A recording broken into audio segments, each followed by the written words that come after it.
I am doctor Shailaja Pandey. आज हम बात करेंगे कि यूरिक एसिड क्या होता है, यूरिक एसिड बढ़ने से क्या परेशानियां हो जाती है, high and low uric acid क्या है, इसका ट्रीटमेंट क्या है, होम्योपैथिक मेडिसिन क्या है, इसके लिए क्या डाइट लेनी चाहिए। तो सबसे पहले हम बात करते हैं यूरिक एसिड क्या है। यूरिक एसिड हमारी बॉडी में पाया जाने वाला बेस्ट प्रोडक्ट है जो कि किडनी के द्वारा बाहर फेंका जाता है।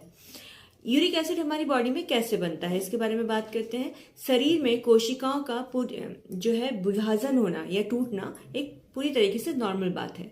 कोशिकाओं के टूटने से यूरिक एसिड बनता है। साथ ही हम जो खाना खाते हैं उससे भी हमारे शरीर को यूरिक एसिड मिलता है। यूरिक एसिड जो है हमारी बॉडी में पाया जाने वाला एक प्यूरिन नाम का केमिकल होता है, उससे भी उसके टूटने से भी हमारी बॉडी में यूरिक एसिड बनता है।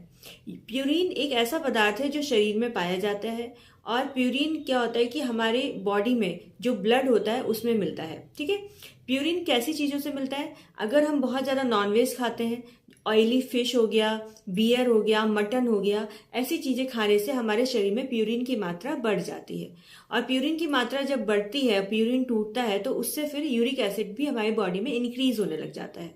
नॉर्मली क्या होता है कि हमारे शरीर में जो किडनी होती है वो किडनी के द्वारा यूरिक एसिड जो होता है हमारे शरीर से बाहर की तरफ निकाला जाता है। किडनी के द्वारा कैसे? यूरिन के थ्रू या तो यूरिक एसिड बाहर निकलेगा या फिर एक्सक्रीशन मतलब स्टूल के थ्रू यूरिक एसिड हमारे शरीर से बाहर निकलता है। मगर किसी भी कंडीशन में अगर हमारी किडनी अच्छे से वर्क नहीं कर रही है तो यूरिक एसिड यूरिन के थ्रू बाहर अगर निकलता भी है तो पूरी तरीके से नहीं निकल पाता है और हमारे शरीर में ब्लड में जो है यूरिक एसिड मिक्स हो जाता है। जब यूरिक एसिड हमारे शरीर में बहुत ज़्यादा बनने लगता है तो वो पूरी तरीके से हमारे शरीर से बाहर नहीं जा पाता है और वो ब्लड में मिक्स होने लगता है और हमारी बोन्स में जो है इकट्ठा होने लग जाता है। जब हमारे शरीर में ब्लड में यूरिक एसिड की मात्रा बढ़ जाती है तो हम इसे हाइपर यूरेसीमिया कहते हैं। ठीक है, हाइपर यूरेसीमिया की कंडीशन में जो है किस कंडीशन में, जैसे अगर मेल है और उसमें यूरिक एसिड अगर बढ़ रहा है तो कितना होगा?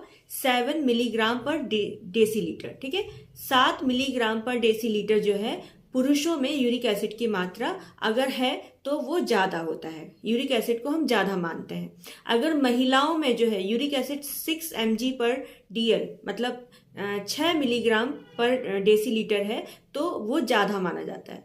मगर मतलब हम लेंगे कि अगर मेल्स में हाई यूरिक एसिड है तो 7 होगा और अगर फीमेल्स में हाई यूरिक एसिड है तो वो 6 mg पर DL के आसपास होगा तो बढ़ा हुआ माना जाएगा। अगर आपका 5 है, 4 है तो वो नॉर्मल यूरिक एसिड माना जाता है। ठीक है, अब आता है कि यूरिक एसिड कम होना भी जो है कंडीशन जो है अच्छी नहीं मानी जाती है, वो भी खतरा होता है। तो यूरिक एसिड अगर बहुत कम है, जैसे आपका 2 mg पर DL से कम है, ठीक है, 2 मिलीग्राम पर डेसीलीटर से अगर कम है यूरिक एसिड तो वो आपके लिए डिजीज कंडीशन हो सकता है, तो आपको उसका भी ट्रीटमेंट लेना पड़ता है। हाई यूरिक एसिड की वजह से क्या क्या दिक्कतें हो सकती हैं आपको? देखो, जॉइंट्स में पेन होना, जॉइंट्स में सूजन आ जाना, ऐसी दिक्कतें हो जाती हैं। क्रोनिक किडनी डिजीज होना, यूरिक एसिड बढ़ जाने की वजह से किडनी में प्रॉब्लम हो जाना, ठीक है, हाई बीपी हो जाना, मेटाबॉलिक सिंड्रोम जैसी समस्याएं हो सकती हैं। ठीक है, अगर आपका कम यूरिक एसिड है तो आपको क्या क्या परेशानी हो सकती है? एक तो जो कम यूरिक एसिड होता है उस कंडीशन को हम हाइपोयूरेसीमिया कहते हैं और ये जो है पार्किंसन डिजीज की कंडीशन में हो सकता है या फिर जो हमारे बॉडी में दिक्कतें हो जाती हैं, जैसे हाई यूरिक एसिड के कारण लेटरल स्क्लेरोसिस की दिक्कत हो सकती है, अल्जाइमर रोग हो सकता है। ठीक है, तो इस तरीके से परेशानियां जो है कम जो होता है यूरिक एसिड उसकी वजह से हो सकती हैं। हाई यूरिक एसिड के कारण क्या क्या हो सकते हैं? कारण जैसे आप बहुत ज़्यादा हैवी ड्रिंकर है, अगर आप शराब बहुत ज़्यादा पीते हैं, अगर ल्यूकेमिया की कंडीशन है, सोराइसिस है, ओबिसिटी है, आपका मोटापा बहुत ज़्यादा बढ़ रहा है तो हाई यूरिक एसिड की कंडीशन हो सकती है। अगर आपकी किडनी खराब हो रही है, अगर आप बहुत ज़्यादा इम्यून सप्रेसिव ड्रग्स ले रहे हैं या फिर मेटाबॉलिक सिंड्रोम की कंडीशन है, सोडा बहुत ज़्यादा इस्तेमाल करते हैं, नियासिन जो कि B3 विटामिन B3 होता है उसका इस्तेमाल अगर बहुत ज़्यादा है और प्यूरिन रिच्ड फूड आप अगर ज़्यादा ले रहे हैं तो आपको हाई यूरिक एसिड की प्रॉब्लम्स हो सकती हैं। ठीक है, तो आपको ये चीज़ें नहीं करनी है।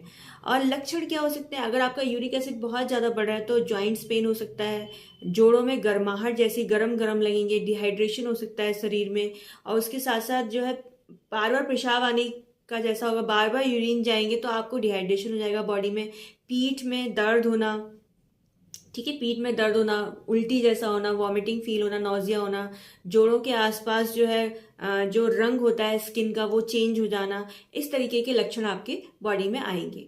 आपको कैसे पता चलेगा कि आपका यूरिक एसिड बढ़ तो नहीं रहा है? तो उसके लिए आप टेस्ट कराएंगे, जैसे ब्लड टेस्ट कराएंगे, यूरिन टेस्ट कराएंगे, ठीक है। इस तरीके से अपनी रिपोर्ट्स कराएंगे। इसके अलावा आपको प्रिकॉशन क्या लेना है? ज़्यादा से ज़्यादा पानी पीना है। अगर आपको यूरिक एसिड बढ़ रहा है तो आपको वाटर इनटेक इंक्रीज कर देना है। नॉनवेज पूरी तरीके से अवॉइड करना है। अल्कोहल बिल्कुल नहीं लेना है। दालें अवॉइड करनी है, जैसे अरहर मसूर की दाल जो है आपको अवॉइड करनी है। मूंग की दाल आप ले सकते हैं। और अनाज खाएं, सब्जियां खाएं, ठीक है। 3 से 4 लीटर जो है पानी आपका डेली का होना चाहिए। ऐसी चीजें आपको खानी है जिससे कि आपको यूरिक एसिड को कंट्रोल कर सके या फिर आप उसको बढ़ने से बचा सके। होम्योपैथिक मेडिसिन यूरिक एसिड के लिए बेस्ट मेडिसिन होती हैं। इसमें फर्स्ट ऑफ ऑल हम lycopodium, nux vomica, ledum pal, aconite and benzoic acid, nitric acid हो गई। इसके अलावा कॉल्चिकम, बेंजोइक एसिड हो गई। और बेंजोइक एसिड हम तब देंगे जब पेशेंट कंप्लेन करेगा कि उसकी यूरिन में बहुत ऑफेंसिव स्मेल आ रही है, बहुत ज़्यादा बदबू आती है। तो अगर पेशेंट आपका कंप्लेन कर रहा है, उसके साथ साथ और भी यूरिक एसिड के लक्षण है, तो आप बेंजोइक एसिड पेशेंट को दे सकते हैं, वो उसके कम्प्लीटली ठीक हो सकता है, ठीक है। इसके अलावा डाइट में हम बात करते हैं, घरेलू उपचार भी कुछ होते हैं, जैसे सेब का सिरका जो कि एक डिटॉक्स मेडिसिन का काम करता है और ये जो है बहुत अच्छा वर्क करता है यूरिक एसिड में, तो आप इसको ले सकते हैं। सेब के सिरके को आप गर्म पानी में मिला के पी सकते हैं। जैसे सेब का सिरका जो है 1 चम्मच 1 गिलास गर्म पानी में मिला के पी सकते हैं। नींबू पानी बेस्ट ट्रीटमेंट है इसका यूरिक एसिड के लिए। आप गर्म पानी में नींबू पानी मिला के, मतलब गर्म पानी जो है सुबह खाली पेट पिए। जैतून का तेल, जैतून का जो तेल होता है मोनो अनसैचुरेटेड फैट होता है ये, तो ये जो है यूरिक एसिड में बहुत अच्छा काम करते हैं। तो आप इसमें घी, बाकी ऑयल की जगह जैतून का तेल यूज करें तो बेटर होगा। यूरिक एसिड लेवल को जो है डिक्रीज अगर करना है तो आपको मेंटेन करना है तो फाइब्रस फूड्स जरूर लें, फाइब्रस डाइट लें जो कि आपकी यूरिक एसिड को कंट्रोल कर सके। इसके अलावा गेहूं, ज्वार, विटामिन सी, क्लोरोफिल, ये जो होते हैं यूरिक एसिड को मेंटेन करते हैं, कम करते हैं। तो ऐसी डाइट आपको फॉलो करनी चाहिए। Thank you so much. आज के लिए इतना ही। नेक्स्ट वीडियो में नेक्स्ट डिजीज के बारे में डिस्कशन करेंगे। आपका अगर आपको यूरिक एसिड से संबंधित कोई जानकारी लेनी है या फिर आपको इसकी ट्रीटमेंट के रिगार्डिंग कोई बात करनी है तो आप उससे बात कर सकते हैं। कॉल फॉर मी ऐप मेरा जो है कंसल्टेशन ऐप है, तो आप उससे मुझसे कंसल्ट कर सकते हैं अपनी डिजीज के बारे में। और बाकी यूट्यूब पे क्वेश्चंस पूछ सकते हैं। जब मेरे पास समय होगा तो मैं उसका जरूर जवाब दूंगी। Thank you so much. Bye bye, take care.